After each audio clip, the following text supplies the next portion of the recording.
Welcome to Not Milk Never Milk. Subscribe if you're lactose intolerant. You open Firefox and go straight to the menu, then sign into sync. Do not stall, enter the email you want to bind. If you already have credentials, sign in now. If not, choose Create Account and fill name, email, and a strong password. Make sure you use an email you control, because Firefox will send a verification message. Once you submit the form, keep the browser open and switch to your inbox to complete the next step. Once you receive the verification email, click the link to confirm ownership. This ties that address to your Firefox account. After verification, return to Firefox and open Settings, right arrow sync to select exactly what to bind.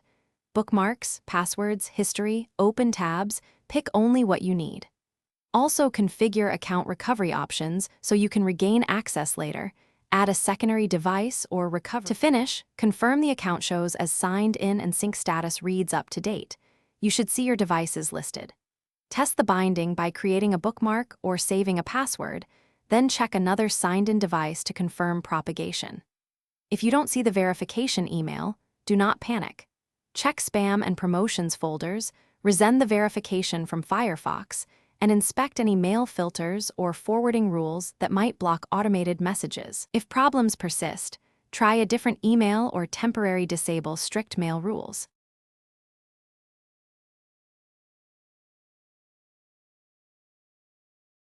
Thanks for watching. If this was helpful, leave a like and consider subscribing. See you next time.